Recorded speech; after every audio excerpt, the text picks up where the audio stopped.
동결건조 채소와 곡물, 단백질, 그리고 효소와 비타민, 미네랄로 만든 다이어트 전용 그린 스무디로 하루 한두 끼만 바꿔 드세요. 비타샵 그린 스무디 다이어트 1522-6648 1522-6648 혹은 비타샵을 검색해주세요. 엄마! 가글 했는데 입에서 뭐가 나왔어! 그거 올리덴탈 체크 가글이라 그런겨. 지금 쓰고 있는 가글 사용 후 확인해 보셨나요? 무색소, 무알콜, 무계면 활성제의 올리덴탈 체크 가글은 쉽게 나온 입안의 이물질을 눈으로 확인할 수 있습니다. 딴지마켓에서 판매 중입니다. 한글도 남보다 빨리 깨치고 참 똑똑했는데 갈수록 실력이 뒤처지는 것 같아 걱정이에요. 혹시 초등학교 교과서 본 적 있어요? 어려운 어휘가 너무 많아요. 학교에서는 어휘 개념을 하나하나 설명해 줄 시간이 정말 부족하잖아요. 그럼 어떡하죠? 내 아이의 어휘만큼은 내가 책임져야죠. 어휘 공부의 정성. 초등어휘 3천, 초등어휘 5천. 검색창에 초등어휘 3천을 쳐보세요. 말투 하나만 바꿔도 인사평가가 달라진다. 그냥 직장인. 팀장님 보고 드릴 게 있습니다. 센스 있는 직장인. 팀장님, 지금 잠시 시간 괜찮으세요? 보고 드릴 게 있습니다. 볼수록 기분 좋은 사람으로 만들어주는 메이크업 말투 3단계 전략. 직장인 자기계발서 1위. 모든 관계는 말투에서 시작된다. 위즈덤 하우스 미디어 그룹.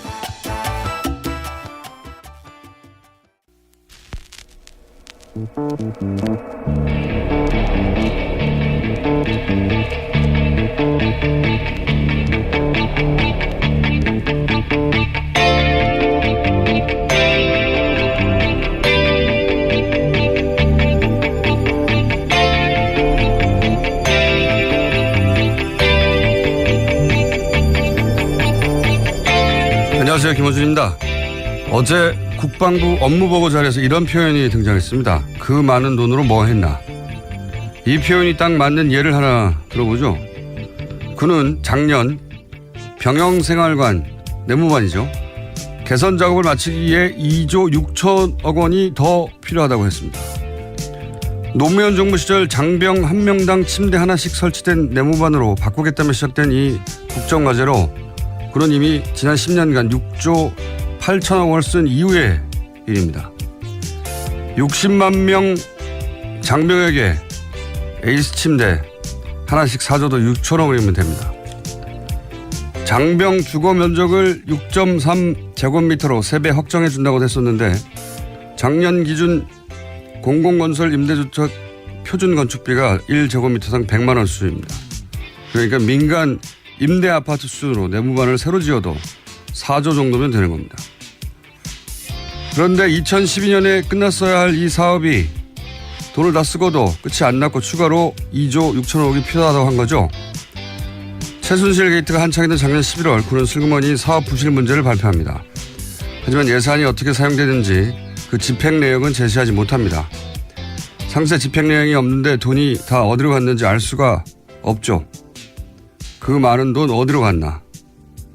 문재인 정부는 이 질문 5년간 절대 멈추지 않기를 바랍니다. 김원준 생각이었습니다.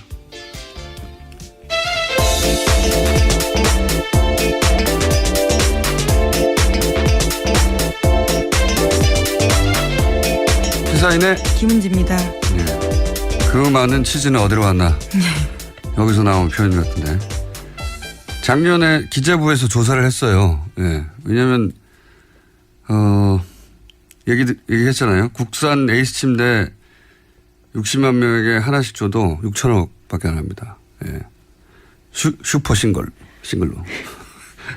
외국산 시몬스도 가능해요. 예. 라텍스 2겹으로 깔아줘도 됩니다.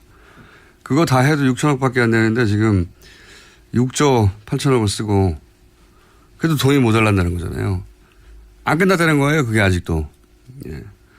그리고 아파트처럼 지어줘도 새로 4조면 된다는 거예요. 그 돈이 다 들어갔나 이거죠. 예. 일반인들 입장에서야 이게 누가 해먹지 않고서 이럴 수가 있느냐. 왜냐하면 아직도 전 군사 1인 1침대가 안 됐거든요. 네, 다 같이 묶어 있죠. 그게 아니, 된 것도 있긴 있어요. 근데 아직도 안 됐는데 이게 언제 시작된 거냐면 노무현 정부 시절에 우리 그 내무반이 6.25 때 내무반이다. 그래서 침대 하나씩 그리고 한 사람 앞에 2평 정도의 공간을 주겠다. 14년 전에 시작한 거예요. 아직도 안 된 겁니다. 이게 아직도. 네. 말도 안 되는 거라고 봅니다. 자, 그런 일이 있었고 어제 첫 번째 뉴스는요. 네, 방금 들어온 속보부터 전해드리면요. 북한이 오늘 아침 중거리급 이상으로 추정되는 탄도미사일을 발사했다고 합니다. 합동참모본부 발표에 따르면요. 북한은 오늘 오전 5시 57분경에 평양시 순안 일대에서 동쪽 방향으로 불상의 탄도미사일을 발사했다라는 건데요. 합참은 세부 사항은 한미당국에서 공동 분석 중에 있다고 덧붙였습니다. 일본의 아베 정권 아주 신나겠군요. 미사일 쏴주니까. 북한이 미국과 대화를 원할 때나 뭔가 딜을 원할 때, 날 보라고, 하는 일인데, 청와대 군은 뭐 당연히 주목해야 되는 사안인데, 일반인들은 뭐 앞으로도 북미 대화가 있을 때까지 계속되는 그런 군사 퍼포먼스라고 이해하면 되겠습니다. 네. 그 정도로 하고, 자, 다음 뉴스는 뭡니까? 네, 박근혜 정부의 청와대 문건이 또 발견됐습니다. 이번에는 문고리 3인방 중 한 명으로 불린 안봉근 전 비서관이 이끈 제2부속실 문건인데요. 제2부속실 소속 공유 폴더에서 문건 파일이 9,000건 이상 발견됐다는 겁니다. 제2부속실은 최순실 씨를 사실상 수행했던 곳으로 알려져 있는데요.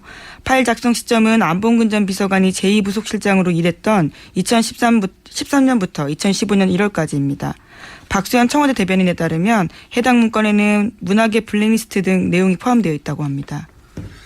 이게 공유 폴더다 보니까 공유 폴더라는 건 이제 본인의 파일도 있지만 같이 일하는 뭐 비서실 혹은 뭐 TF가 같이 썼다는 거잖아요. 그러니까 이 부속실을 없애면서 자기 파일만 있는 게 아니니까 지우지는 않은 거죠. 예.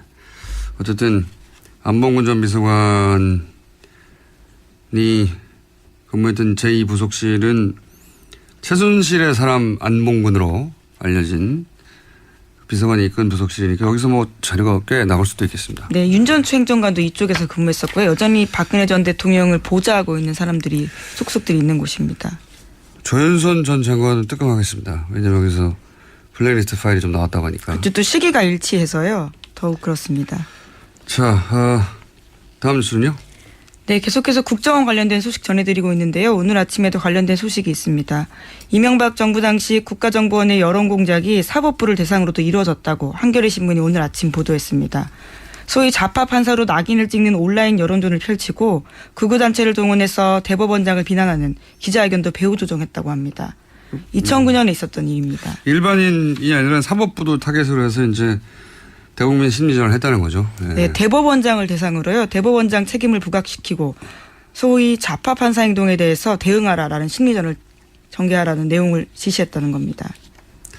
그러니까 집권한 세력 일부를 제외하고는 자기들 말을 안 들으면 다 적으로 간주한 거예요. 예. 그리고 그걸 국정원이 나서서 했다는 거죠. 예. 국정원이 어제 말씀드렸잖아요. 양아치 짓을 한 거라고. 양아치로 쓴 거죠, 정권이. 네, 뭐 이 정도면 양아치를 넘어서서요. 조폭이죠, 조폭. 예. 그리고 이제 여기 그 기사를 보면 단체들 이용해서 이제 기자회견 열고 그리고 그런 단체들을 사주해서 고소고발하고 굉장히 많이 써먹었거든요. 예. 네, 이름 많이 들어보셨을 텐데요. 반핵 반김 국민협의회라는 곳이 있습니다. 이곳에서 대법원장과 박시현 대법관의 사퇴를 촉구하는 기자회견을 국정원 사주를 받고 했다라는 보도가 있습니다. 반핵하고 어떻게 반김이 붙습니까? 먹는 김인가요? 네, 아마 김대중 전 대통령을 그러니까요. 의미하는 걸로 보이는데. 그런 건데 예. 반핵하고 반김을 갖다 붙인 거죠. 예. 제목들을 보면 그 일관된 특징들이 있죠. 그 단체들은. 이렇게 소위 국정원이 자기들 마음대로 사주해서 쓰는 단체들은 특징들이 있습니다. 제목 짓는 곳이 따로 있는 것 같아요. 자, 다음 뉴스는요. 네, 계속해서 관련 소식 전해드리면요. 당시 국정원이 심리전을 펼친 다음 아고라에서 어떤 글을 썼는지도 상세하게 한겨레 신문이 보도했습니다. 이명박 정부를 무조건적으로 찬양하고 야권을 비난한 내용들이었는데요. 이를테면 노무현, 김대중 전 대통령을 폄훼하는 내용들이 굉장히 구체적으로 나왔습니다. 읽기에도 민망한 내용들인데 노무현은 자살했다. 영웅적으로 행동한 게 아니다라는 내용도 있고요. 김대중의 조국은 북한이다라는 내용도 있습니다. 그리고 이제 노무현 전 대통령이 지옥에 가서 보내는 편지 뭐 이런 식의 글도 쓰고, 예. 이걸 국정원이 있어서 유포했다는 거죠. 이게 국가의 최고 정보기관이 이랬다는 거는 네, 국민의 세금을 사용해서 한 행동들입니다. 말도 안 되는 겁니다, 정말. 이런 짓을 했는데, 그런데 이제 지금 변론 재개해달라는 검찰의 요청은 원세훈 전 국정원장에 대해서 재판부가 기각을 했죠. 네, 어제 결정이 나왔는데요. 받아들이지 않았습니다. 법원 관계자는 변론을 재개해야 될 사유가 소명되지 않았다라면서요. 내일 원래대로 선고하겠다라고 발표했습니다. 일반인 눈에서 보면은 국정원 민간인 3개 팀을 운영했다. 이거 사실 하나만으로도 검찰 변론 재개 신청을 받아줘야 하는 거 아니냐 이렇게 생각할 수 있는데, 왜냐면은 이 재판은 1심부터 정말 말이 안 됐거든요. 1심 때 예를 들면 국정원 5팀, 예, 트위터를 담당했던 5팀의 김모 요원의 이메일을 뒤져가지고 트위터를 작성할 때 썼던 파일을 찾아냈어요. 근데 김모 씨가 법정에 나와서 자기는 그런 글을 쓴 기억이 없다고 그랬거든요. 자기 이메일이고 누구도 접속한 적이 없지만 하지만 그건 기억이 안 난다라고 이야기한 겁니다. 그랬더니 사법부가 어떻게 했냐면 본인이 쓴 기억이 없기 때문에 증거에서 빼줬어요. 엄청나게 범인에게 친절한 재판부였죠. 예. 그리고 공직선거법에 대해서는 심리전단 직원들이 계획적으로 했을 리가 없다. 계획적으로 했다고 볼 수 없다. 그래서 무죄입니다. 국정원법은 위반이지만 선거법은 무죄라고 이야기한 계획적으로 거죠. 했다고 볼 수 없다. 말이 됩니까? 아무런 계획도 없이 무작위로 했다는 거예요, 이게? 자기들 마음대로. 하여튼 그렇게 말이 안 되는 판결이 났고요. 그래서 이 판결이 나자 이제 그때 김동진 부장판사가 지록이말하고, 예, 법치주의가 죽었다고 글을 썼었죠. 2심에서는 그나마 이제 다시 정경력 그 김모 씨 파일 인정하고. 네, 법정 구속된 바 있습니다. 공직선거법도 위조를 했는데 대법에서 다시 그걸 깼어요. 예. 다시 그 파일에 증거 능력이 없다고. 이게 이렇게 되면 어떻게 되냐면 그 파일에서 나온 아이디가 200개가 넘고 또 연결된 아이디가 400개가 넘고 거기서 나온 그 수십만 건이 되는 게 다 글들이 증거에서 빠져버렸거든요. 예. 일종의 스모킹 건인데다가 범위를 굉장히 넓힐 수 있는 파일들이었는데요. 그것이 기각된 바가 있습니다. 그리고 고법으로 다시 돌아왔죠. 파기환송돼서. 예, 지금 그 재판입니다. 내일 선고가 나는. 이번 판사 말고 이전 판사님이 이제 김시철 부장판사님이었는데 제가 이름을 특별히 이야기한 이유는 대단한 재판이었기 때문입니다. 왜냐하면 김시철 판사님이 일단 원세훈 전 원장을 보석으로 풀어줍니다. 그것부터 시작을 하고, 그리고 보통 검사 변호사가 판사 앞에 싸우잖아요. 이 재판에서는 원세훈을 잡으려는 검사와 원세훈을 풀어주는 편들은 판사가 싸우는 재판장이었어요. 그래서 이 판사님은 국정원 댓글을 뭐라고 표현했냐면 손자병법의 용병술로 표현했습니다. 취재기자들 사이에서 굉장히 말이 많았습니다. 네. 비판하는 목소리도 컸고요. 손자병법의 용병술, 국정원 댓글이 국정원이 정치 개입을 한 게 아니라, 예, 그런 식으로 표현을 했었기 때문에, 물론 지금 재판부는 그 재판부가 아니에요. 바뀌었어요.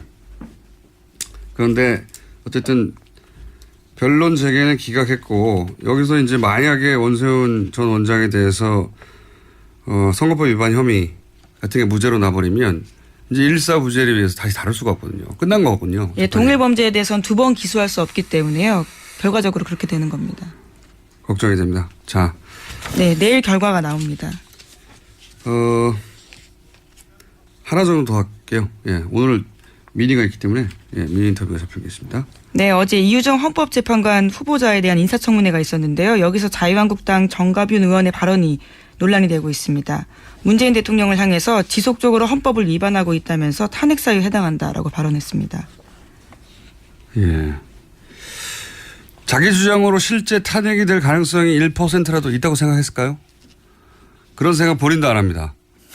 본인도 탄핵 사유라고 말해놓고 이걸로 탄핵될 리가 없다고, 확률은 제로라고 생각하면서 TV 중계될 때 이런 말을 하는 게 이제 나한테 관심 좀 가져달라는 거죠. 예. 그런 이벤트로 생각하시면 되고, 사유도 너무 억지예요. 예. 예를 들어서 뭐 신고리 건설 중단, 이게 이제 헌법 23조 사망 위반, 뭐 중단도 아니고 현재는 공론조사 예. 준비위원회가 근데 돌아가고 말을 있습니다. 그렇게 해서요. 예. 예, 건설 중단 결정은 헌법 23조 3항을 위반했다 그래서 탄핵이라고 그래서 이게 뭔가 싶어 봤더니 이게 재산권 수용에 대한 조항이더라고요. 그러니까 뭐 예를 들어서 과수원에 고속도로 냈다. 그렇게 과수원 땅 수용하면 그 주인한테 보상금을 법대로 줘야 한다. 이런 소리거든요. 이게 무슨 탄핵 신고리 중단과 연결이 된 건지 모르겠는데 이해가 안 가지만 굳이 이해하실 필요는 없습니다. 아무 의미 없는 말이기 때문에. 그리고 뭐 이런 것도 있어요. 헌법에 독일에 가서 문재인 대통령이 영구적 남북 평화 공존 체제를 얘기했다. 탄핵감이다. 무슨 소리인가 했더니 영구적 남북 평화 공존 체제라는 건 남북 분단이 영구적으로 계속돼야 한다는 소리 아니냐. 통일 포기한 거 아니냐. 헌법 위반이다 했는데 이게 또 완전한 왜곡인 게 영구적 남북 평화 공존 체제라고 한 게 아니라 항구적 평화 체제라고 했어요. 여기다가 남북 공존이라는 단어를 넣어서 통일을 포기했다고 우기는 거죠. 역시 뭐 이해할 필요는 없습니다. 하여튼 뭐 그래서 탄핵이라고 예, 열심히 주장하시고 기사도 크게 났고 포털에 그리고 욕도 많이 드셨으니까 퍼포먼스 성공한 겁니다. 예. 예. 오늘은 미니 인터뷰 하나 잡혀 있어서 여기서 넘어가야 될 것 같은데 MBC, KBS 기자들이 제작 거부에 돌입했죠? 예, 네. 경영진 사태 촉구하면서요. 제작 거부 돌입했습니다. MBC는 오늘까지 찬반 투표 진행해서요. 가결될 경우 다음 달 4일부터 총파업 들어갑니다. 네. 이 시점에 저희가 미니 인터뷰 하나 연결해 보겠습니다. MBC, KBS 기자 경영진 사태 촉구하면서 제작 거부에 돌입했는데 MBC, KBS 기자들에게 사실은 용기를 준 영화가 있어요. 예. 공범자들 저희가 가처분 신청 때 한번 연결했었는데 어제 관객 수가 15만 명을 돌파했다고 하네요. 공범자들을 만든 최승원 PD 잠시 연결해 보겠습니다. 안녕하십니까? 네, 안녕하세요. 예, 반갑습니다. 네. 축하드립니다. 감사합니다. 네. 네. 자백의 흥행을 넘어선 거죠, 지금? 예, 그렇습니다. 예, 자백은 14만 3천 명이었는데 어제 공범자들이 15만 6천 명이니까. 네. 목소리가 약간 거만해지신 것 같습니다. 예. 뭐 덕분입니다. 뉴스 예. 공장에서도 이렇게 다뤄주시고. 목소리를 쫙 알고 이렇게 거만해지신 것 같은데. 자, 사람들이 이렇게 그 공범자들을 많이 찾는 이유는 뭐라고 생각하십니까? 공영방송 내부 사정에 대해서 많은 분들이 사실 몰랐어요. 그동안 보수 언론들을 굉장히 이제 보도를 안 하고, 했기 때문에. 근데 이제 이 상황을 보니까 너무 이제 이런 일까지 벌어졌느냐. 엽기적인 상황이 보이니까 네. 굉장히 많이 놀라시고. 예를 들어서 엽기적 상황 하나만 소개해 주십시오. 영화에 나오는. PD 수첩, 왜 아주 뛰어난 PD, 불만 제로를 기획까지 했던 그 PD를 아이스링크에 보내가지고 눈 치우도록 만드는 뭐 이런 장면들. 건강을 위해서 그런 거 아닐까요? 예? 건강을 위해서 눈 치우고. 예, 기자들, 아나운서들 뭐 다 그렇게 보내서 완전히 그냥 이제 우리가 이제 보면은 돈 받고 달라고 이렇게 오시는 분들 이렇게 하고 할 때, 예. 물론 당연히 이제 하는 일이긴 하지만 굉장히 이제 기자로서는 굉장히 자괴감이 많이 든다, 뭐 이런 이야기도 했고, 대부분, 그러니까 굉장히 많은 기자 PD들을 그런 식으로 비제작 부서 뭐 협찬 따오는데 뭐 이런데, 세트장 관리하는 직무, 이런 쪽으로 보내가지고, 뛰어난 사람들일수록 업무에서 배제시키는 이런 상황이 보이니까 이해를 할 수가 없죠. 예. 그건 이제 생생한 화면으로 보게 된 건데, 네. 그 영화의 어딘가에 그 이명박 전 대통령도 등장하지 않습니까? 네네, 등장합니다. 예. 이명박 전 대통령. 사실 이명박 전 대통령이, 저희가 볼 때는 이제 언론을, 이렇게 만든 장본인이시기 때문에 저희가 꼭 모셔야 되는 그런 주인공이었죠. 예. 그래서 가서 뵀습니다. 그 앞에서 한없이 기다리다가 불쑥 마이크를 들이대고 그래서 찍힌 장면이 굉장히 인상적이라고 하는데. 이명박 전 대통령은 이걸 봤을까요? 영화를? 글쎄요, 영화를 보시기까지 하시겠어요? 근데 이제 아마 보고는 받았겠죠? 예, 보고는 받았으리라고 봅니다. 제가 그날, 이명박 전 대통령을 만났을 때, 이명박 전 대통령이 저를 기억하는 것 같았어요. 제가 4년 전에도 한번 인터뷰를 시도한 적이 있었거든요. 그때는 이제 4대강 수십 6m 예. 대통령께서 지시하셨습니까? 하면서 이제 대통령의 임기 마지막 날, 집으로 돌아갈 때, 제가 이제 환영 인파 속에 섞여가지고 질문을 던졌는데, 아마 그때 당시에 이를 좀 기억은 하시는 것 같았어요. 이번에 눈치가. 제가 최성호 이제. PD님 얼굴이 그렇게 기억할 만큼 특별한 얼굴은 아닌데요. 근데 이제 어쨌든 제가 4년 만입니다. 반갑습니다. 이렇게 이제 질문을 하니까 이분이 굉장히 이제 반가운 얼굴로 오셨어요. 그래서 악수도 하고. 그 나중에는 이제 제가 질문을 던졌거든요.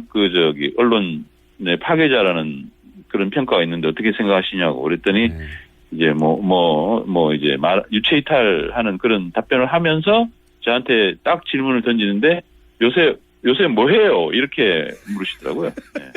네. 관심이 좀 있으시다는 얘기죠. 그 장면이 지금 화제가 좀 되고 있고. 네. 근데 이 영화도 이제 힘이 보탬이 크게 된 것 같습니다. 이 MBC여서 KBS 기자들도 이제 제작 거부에 돌입했는데 오늘 총법 찬반 투표도 MBC 노조에서 한다고 하고 아마도 가결될 것 같은데 분위기상. 그럼요. 예, 가결될 겁니다. 네. 예. KBS도 그렇고요. 예. 이 공영방송 정상화하는 것은 어떻게 해야 되는 겁니까? 지금 과거 정권들은 힘으로 눌러서 어떻게 잘라내버렸는데 이번에는 그렇게 할 수는 없으니까 해법을 찾기가 쉽지가 않습니다. 어떻게 보십니까?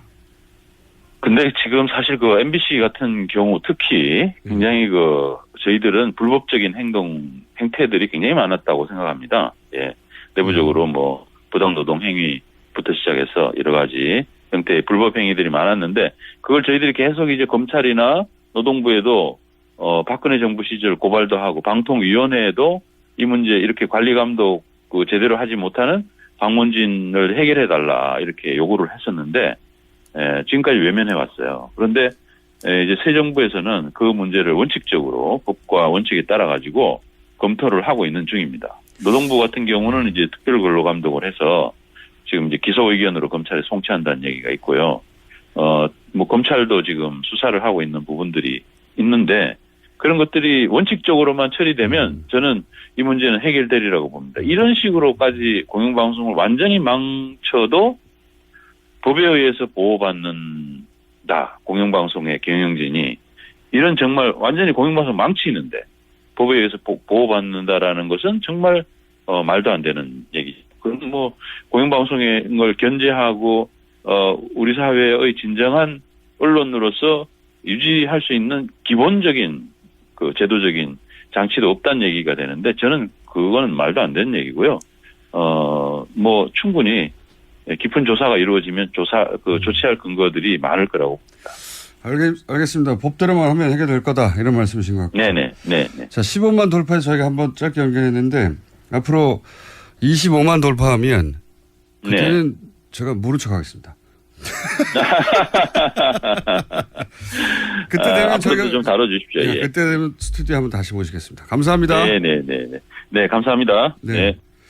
지금까지 공범자들의 감독 최승호 PD였습니다. 자, 민주 여기서 마치고 국제뉴스로 이런 거 있었어요. 휴스턴. 네, 지금 한창 태풍이어서요. 예. 제가 이 이야기를 하고 넘어가는 이유는 뭐냐면 이렇게 되면 아마 기후변화협약 탈퇴한 것에 대해서 이 사태 끝나고 나서 트럼프 대통령이 또 욕을 먹지 않을까 크게. 예. 여기까지 하겠습니다. 시사인의 김은지였습니다. 감사합니다. 아무도 묻지도 따지지도 않고 가입하셨다고요? 보험은 너무 어려워요. 걱정 마십시오. 마이보험 체크가 도와드립니다.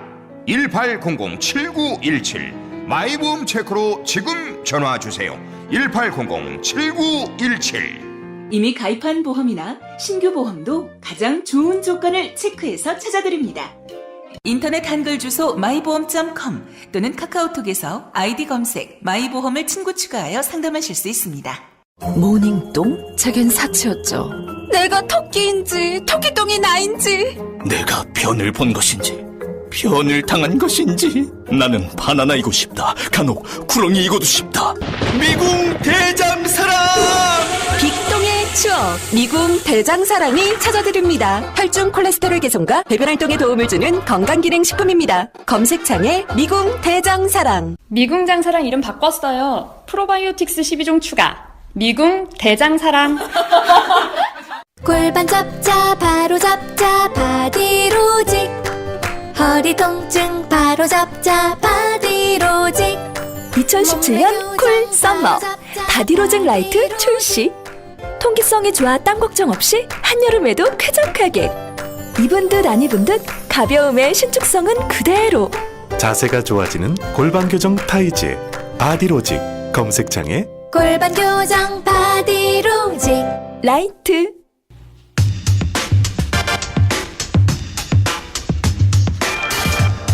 살충제 계란 파문의 중요한 원인 하나가 간과되고 있다.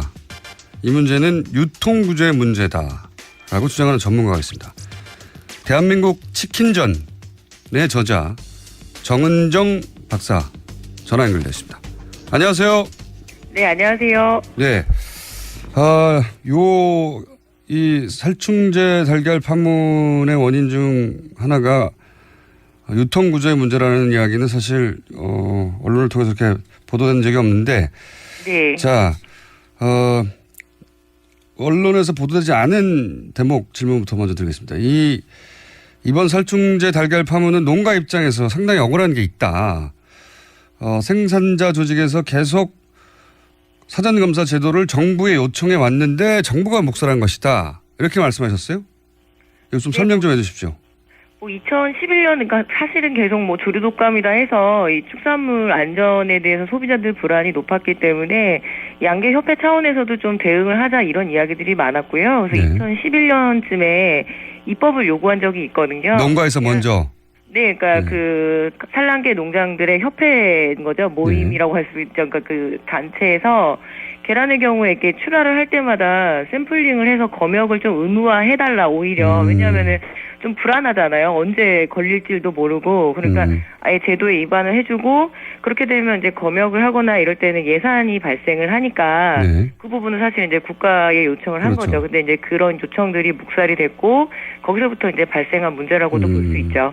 그러니까 양계 농가에서 먼저 정부에 너무 불안하니까 검역을 의무화하고 법제화 달라고 요청을 했는데 정부에서 묵살했다는 거죠? 그 당시에 사실은 이런 검역이라든가 왜냐면 조류독감 계속 터지고 구제역 터지고 이런 문제들이 발생을 했으니까 검역 자체를 아예 그러면 의무화해달라. 근데 이제 그 비용은 알겠습니다. 사실 이제 정부 쪽 요청을 한 거죠. 예. 그렇게 농가 입장에 억울한 면이 있다는 점도 한 가지 짚으셨고 또 한 가지 짚으신 게 이것은 또 그 유통 과정의 한계 때문이기도 하다라고 말씀하셨어요. 이게 어떤 말인지 좀 설명해 주십시오. 특히 그 축산물 중에서 계란 같은 경우에 잘 깨지기도 하고요. 유통 기한도 짧고 하다 보니까 유통 비용 차지가 한 53% 정도 돼요. 그러니까 우리가 먹는 계란에서 53% 정도는 사실 유통 비용이라고 할 수 있는데요. 유통은 원래 그냥 굉장히 중요한 영역이기는 한데 이게 문제는 뭐냐면 계란이 한 개당 한 생산 비용이 120원에서 130원이 나오거든요. 계란 하나당.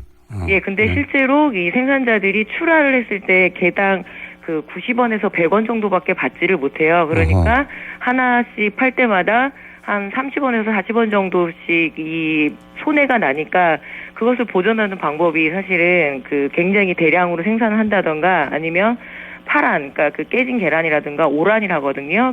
오염 물질이 묻은 계란.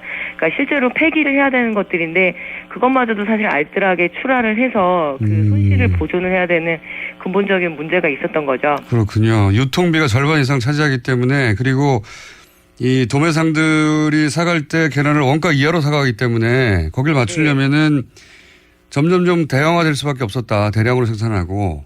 그리고 아무래도 가격 결정권 자체가 이 매집상들, 그러니까 큰 손이라고 이제 시장에 큰 손들이 있기 때문에 생산자들이 전혀 개입할 수가 없거든요. 그래서 그 부분도 봐주지 않으면 이런 사태는 계속 반복이 되지 않을까. 저는 이제 그렇게 생각합니다.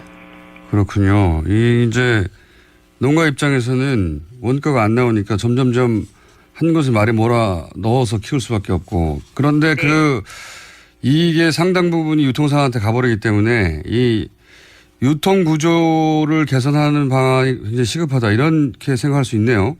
그렇죠. 사실 이 문제도 함께 보지 않으면 뭐 사실 근본적으로 대책을 세울 수는 없는 거죠. 방역을 아무리 잘한다 한들 지금 전체적으로 농산물의 어떤 최저 가격이 보장되지 않는 구조에서는 이번에는 계란이지만 그럼 그 다음에는 어디서 터질지 사실 알 수 없죠. 예. 그러니까 농민들이 부도덕해서 그렇다라고 하는 프레임이 있는데 네네. 그게 아니다.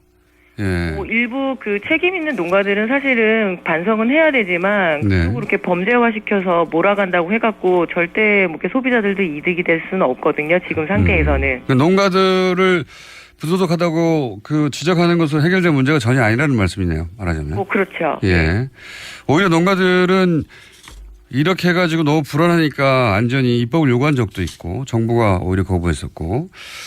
자, 이런 이야기 나옵니다. 저도 이제 그런 생각을 잘 모르면서 하긴 했는데 동물 복지를 생각하는 동물 복지에 관심을 가지고 동물 복지로 전환해서 한국 축산을 그렇게 구조 개선에 가야 된다 이런 주장이 이제 조금씩 나오고 있긴 합니다. 근데 이제 현장을 잘 아신 전문가로서 이 동물 복지로 전환하자고 하는 주장이 가진 뭐랄까요?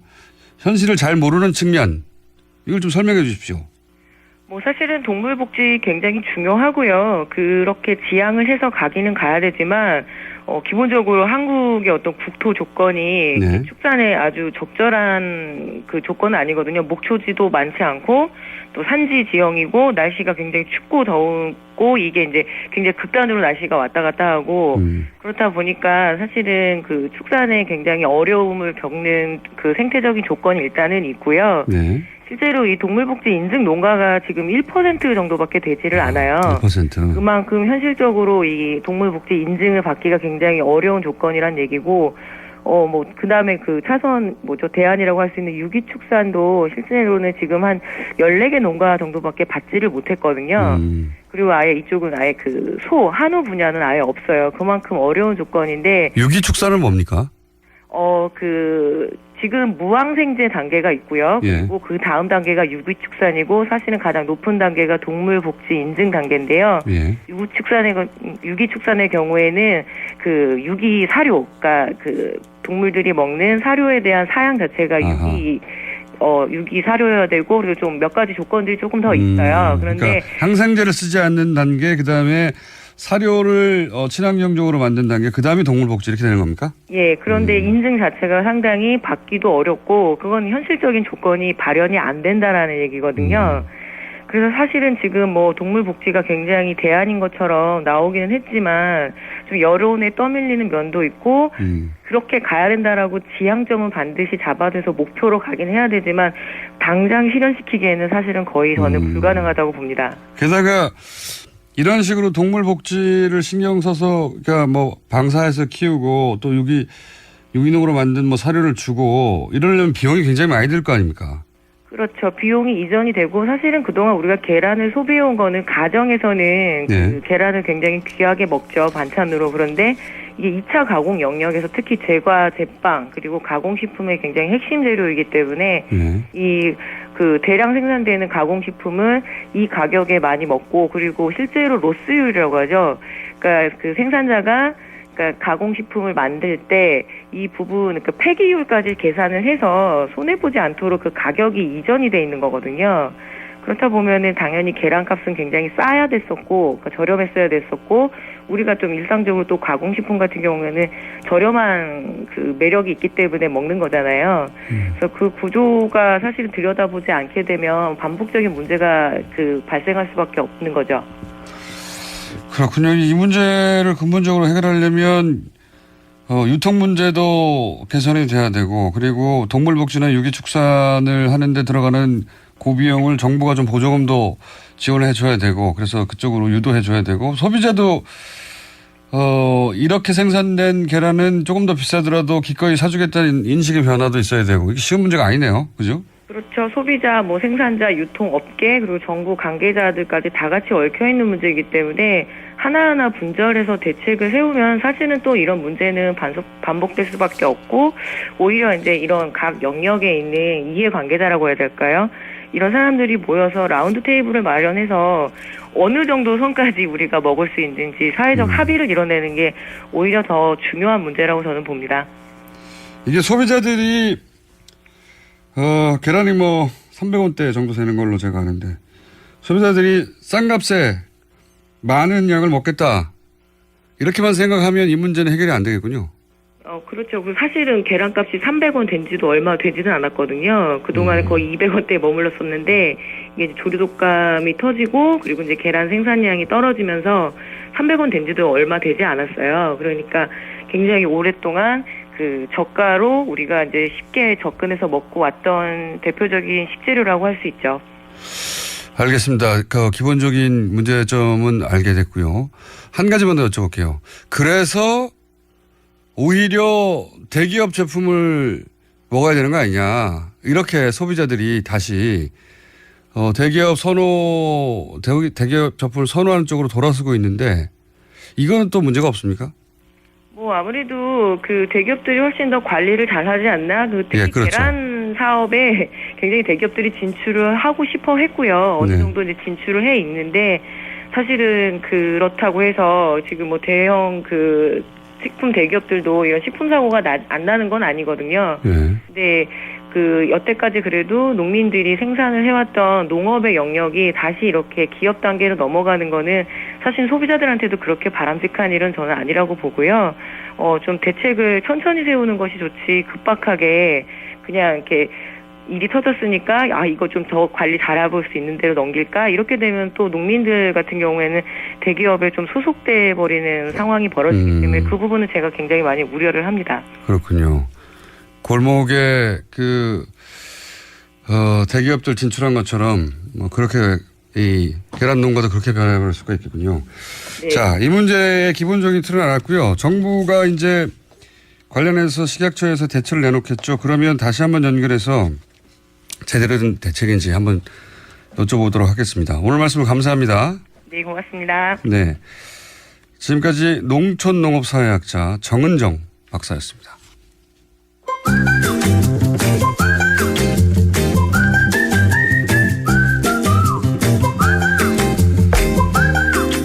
(2부에서) 만납니다. 오늘은 2부가 청취율이 더 높거든요.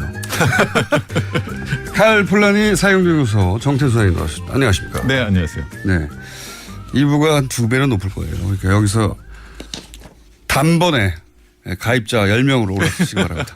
네, 확인해 보겠습니다. 자, 오늘 주제가 재밌는 걸 가져오셨네요. 이 관련형 전자담배 세금 어떻게 할 것인가. 뭐 전 관심이 없는데 김어준 총수는 관심이 있을 거예요. 흡연자들은 요즘 이렇게 관련형 전자담배, 그러니까 전자담배의 과거 형태와 다르게 찌는 담배라고 하죠. 네. 굉장히 인기 있습니다. 최근에. 근데 이제 요새 세금 올린다니까 사재기까지 일어나고 있으니까요. 왜냐하면 담배가 4,500원인데 이 관련형 담배는 4,200원이거든요. 200원이에요? 300원 아니고? 4,200원일 겁니다. 제 기억으로는. 그러다 보니까 여기서 세금을 담배처럼 매겨버리면 5,000원이 넘어가니까. 지금 한 1,700원 덜 세금이 붙었어요. 그러니까 보통 지금 우리나라 담배가 한 75%가 세금이거든요. 그러니까 한 3,300원 정도가 세금인데 지금 관련형 담배는 1,750원 정도 붙었으니까 반 정도 지금 붙어 있는 거죠. 그러니까 만약에 1,700원을 그대로 올린다면 다 올리고 세금을 다 올리고 다 올린다 그러면 6,000원이 넘어가죠. 6,000원. 그럼 아무도 안 필 가능성이 높아지는 거죠. 그러니까 이제 필립 모리스로서는 비상이 걸린 거죠. KT&G는 좋아하겠네요. 그럼요. 근데 지금 문제는 기재부예요. 제가 이렇게 기사를 이제 쭉 봤더니 이 김광림 의원이 제기를 해요.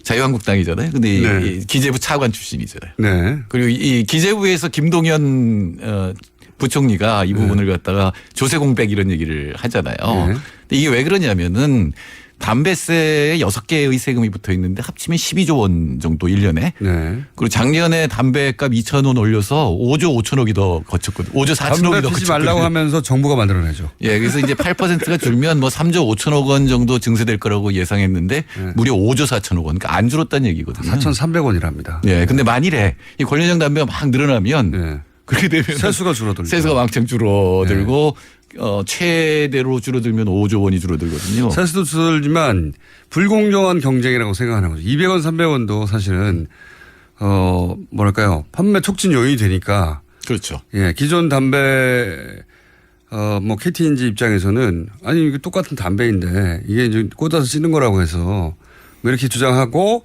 이 전자 관련 관련형 전자담배 업계에서는 이게 더 좋다 몸에 그러니까 이제 그런 나쁜 요인을 제거했고 거기 들어간 비용도 있고 그리고 건강에 그만큼 좋은 거니까 더 싸게 팔을 수 있어야 되는 거 아니냐 이런 주장을 내세웁니다. 네, 그러니까 처음에 세금을 어떻게 매겼느냐라고 하는 게 굉장히 이제 우린 궁금하잖아요. 근데 네. 그걸 잘 모르겠어요. 뭐 파이프형으로 분류됐기 때문에 싸게 지금 세금이 매겼다라든가 뭐 이런 전자담배로 분류하다 보니까 네. 처음에 네, 액상 담배는 많이 붙는데 이제 이건 뭐 또 고체형이기 때문에 분류를 왜 없던 종류가 생겼기 때문에 이거 도대체 어떻게 분류해야 하지 하다가 어쨌든 전자적인 장치를 활용하니까 전자담배로 분류를 해놨던 거예요. 네. 그런데 이제 실제 출시되고 보니까 사람들의 반응도 보고 그리고 실제 이제 사용된 형태를 보니까 그 일반 담배가 거의 똑같거든요. 그렇죠. 예, 그러다 보니 이제 아니 저 세금 뭐 냄새는 덜 난다면서요. 제품에 대한 광고를 제가 하진 않겠습니다만은 이게 굉장히 많이 늘어나면 기재부 입장에서는 최악으로는 5조 정도가 줄어들거든요. 그러니까 세금이. 세금 문제죠, 세금 문제. 예, 근데 정부 입장에서 지금 그러니까 복지 예산의 증세를 5.5조 한다 그랬거든요. 15조 원 늘려야 되는데, 근데 그게 열심히 5.5조 증세인데 그게 담배 하나로 다 날아갈 수도 있거든요. 또 거꾸로 생각하면 이런 것도 있습니다. 그러니까 뭐 세수가 줄어드는 거는 정부 사정인데 세수가 줄어드는 이유가 따져보면 이게 이제 그 필립 모리스라고 하는 외국 업체가 만든 이 관련형 전자담배 때문인데 그러면은 담배 세금이 그렇게 많이 붙어서 그렇게 비싼 거지 사실 원가로 따지면 얼마 안 되잖아요. 그러니까 25%밖에. 막대한 이익이 정부의 세금으로 가는 게 아니라 외국 기업으로 나가는 거죠. 그렇죠. 예. 그렇게 따지니까 정부 입장에서도 아니 이거 우리 기업한테 가는 것도 아니고 이렇게 빠져나가. 우리 기획재정부가 그렇게 민족적이지 않은데 어쨌든 모듈로요. 6,300원을 올리면 누가 사겠어요 그거를. 그렇죠. 이제 또 아직도 정확하게 안 나온 게 과연 이 관련형 담배가 정말 건강에 더 좋으냐. 네, 그것도 아직 확실하지가 않거든요. 그렇죠. 정부 차원에서의 조사가 끝나지도 않았고. 근데 그런 이유가 있다 손 치더라도 제가 이제 관심이 있어서 외국의 가격은 얼마나 할까. 왜냐하면은 나라마다 담배 붙는 세금의 액이 틀리고 이 관련형 담배 붙이는 세금도 다 틀리더라고요. 그러니까 우리보다 훨씬 세금이 높은 것도 관련형 전자담배는 세금이 없는 것도 다 그 나라의 담배 가격보다 조금 더 싸요. 네. 비슷하거나. 네. 그러니까 사실은 원가하고 상관없이 그러니까 이 관련형 전자담배 업계가 무슨 논리를 내세우든지 간에 그냥 그 나라의 담배값 비슷하거나 조금 싸게 하는 거죠. 더 팔리라고. 1%에서 0.5% 더 싸게 해서 파는 거죠. 그러니까 다른 논리하고 상관없어요. 잘 팔리라고 그런 거예요. 그쪽도. 그렇죠. 예, 그런 거고 지금 물론 이제 필립 모리스나 이런 데서 돈을 많이 버는데 그럼 세금을 1,700원 더 붙이면 지금 가격에서 1,700원을 올리냐 그럼 6,000원이 되는데 아닙니다. 예, 못하죠. 못하죠 거기도. 네, 거기도 못하면 자기 이윤이 줄어드는 거죠 그냥. 예, 이윤이 줄어들고 그러면 이제 모든 문제가 해결될 것 같은데 문제는 이걸 빨리 우리 정부가 빨리 이 건강이 얼마나 좋은지와 근거를 확실히 제시를 하고 세금을 올리지 않으면 이거 투자자 국가 제소에 걸릴 가능성이 굉장히 높습니다. 그게 문제라고 하더라고요. 필립 모리스가 제소할 수 있죠. 필립 모리스가 오스트레일리아에 제소를 한 내용이 뭐였냐면은 우리 지금도 우리 담배 나오잖아요. 우리 담배 이렇게 좀 흉측한 이 그림들이 나오잖아요. 건강에 좋은 그림들. 근데 그거를 좀 크게 했다고 해서 투자자 국가 제소에 걸었었거든요. 사이즈를 좀 키웠다고? 예. 그러니까 그런 것도 제소 대상이 되기 때문에 이 부분은 우리 정부가 빨리 과학적 근거를 마련하고 그다음에 세금을 이렇게 올리는 것이 옳다라는 거를 만들고 빨리 하지 않으면 지금 사재기 일어나잖아요. 그럼 이미 현실에서 점유율이 막 늘어날 거 아니에요? 그렇게 되면 이거는 필립 모리스가 제소를 할 수 있는 근거가 될 수가 있기 때문에 정부가 빨리 이거는 과학적 근거를 만들고 국민을 설득해서. 설사 정부가 세금을 올리더라도 이 가격을 그러면 5,000원, 6,000원대 못 올립니다. 못 올리죠. 안 팔리니까. 네. 그렇게 되면. 그래서 그렇게는 못 하는데 그러니까 이걸 정부의 세금을 내느냐 아니면 필립 모리스의 이익으로 주느냐 이 차이라고 생각하시면 될 것 같긴 한데 근데 왜 못 올렸어요? 올릴 것 같더니 어제? 아니 반대하는 의원들이 있으니까 자유한국당 같으면 재밌잖아요. 자기들이 올려놓고 그다음에 이제 줄여야 된다고 이 서민들을 위해서 줄여야 된다고 얘기했는데 자유한국당의 김광희 의원이 올려야 된다고 얘기를 지금 제기를 한 거거든요. 관련형 전자담배에 대해서. 예, 예. 그리고 또 몇몇 유승민 의원이나 이런 사람들이 건강에 좋다면 더 세금을 줄이는 게 맞지 않느냐 이런 이제 논리를 또 대기도 했죠. 건강에 좋다면 더 세금을 줄이면 사람을 줄이는 게 맞지 않느냐 또 저도 설득될 뻔했어요. 맨 처음에 기재부가 이게 건강을 위해서 세금 올린다고 했거든요. 네. 그 논리 설득될 뻔했는데 근데 그거는 그냥 그 다국적 거대 기업이 만들어낸 논리일 뿐 어떤 나라에서 어떤 세금을 매기든 그 나라에 담배보다 조금 더 싸거나 비슷하게 한다니까요. 그러니까 그건 그냥 자기들 마케팅 논리지 실제로는 상관없어요. 왜냐하면 권력은 담배 맞는데 얼마 든다고요. 그게. 네, 그러니까 다 이익인데 그냥. 올리지도 못하고 이제 세금을 줄이면 그만큼 이제 필립 모리스의 이익이 되는 건 맞죠. 그렇죠. 네. 그 부분을 어떻게 처리할 것이냐 이게 이제 과제가 되겠죠. 아, 이거 재밌는 사안입니다. 재밌는 사안인데 실제 다른 나라에서는 어떻게 결론 나가는지 모르겠는데 또 하나 약간 재밌는 포인트는 KTNG가 이게 일본에서는 점유율이 굉장히 높아지고 있다고 해요. 일본에서 먼저 유행했는데 우리도 지금 꽤 유행인 걸로 아는데 이렇게 높아지면 KTNG는 어떡합니까? 뭐 KTNG도 뭔가를 또 개발을 하겠죠. 다만 저는 흡연자로서 부탁드리고 싶은 거는 세금이 많이 들어오면 저 흡연자의 권리를 좀. 제 말이 그 말입니다. 세금을 많이 걷어놨으면 예를 들어서 서울역 예를 들어보죠. 서울역 앞에 흡연 공간이 있어요. 거기 들어가고 싶지 않아요. 그렇죠. 그 돈 다 어디서 썼습니까? 그 사실 흡연자들을 위한 공간에서 흡연자들이 낸 세금이니까. 네, 그 세금이 12조 원이면 너무 더러워요. 12조 원이면 어마어마한 세금이에요. 우리나라 1년에 드는 1년 전체로 걷는 상속증여세가 5조 원밖에 안 돼요. 그 많은 돈을 들여서 서울역 앞에 환기 잘 되고 깨끗한 흡연실을 못 만들어주나요? 아, 지금 처참하거든요. 거기 가보시면. 그러니까 흡연자의 건강을 위해서 좀 신경을 써달라고 얘기를. 그러니까요. 자, 세금 그렇게 많이 걷었으면은 좀 신경 좀 써주십시오. 화납니다. 그때마다. 담배 피우는 사람으로서. 여하간 관련용 전자담배에 관해서 관심이 굉장히 높은데 세금 가지고 지금 논쟁이 붙었습니다. 네, 제가 말씀드리고 싶은 거는 과학적 근거를 빨리 마련해야 된다. 그리고 인상하는 쪽이 올바른 것 같은데 과학적 근거를 빨리 만들어서 국민들 합의를 얻어서 세금을 인상하는 것이 맞다. 소장님 생각은 인상하긴 해야 된다. 그렇죠. 네. 여기까지 하겠습니다. 칼플라닛 사회경제연구소 정태현 소장님이었습니다. 감사합니다. 네, 감사합니다.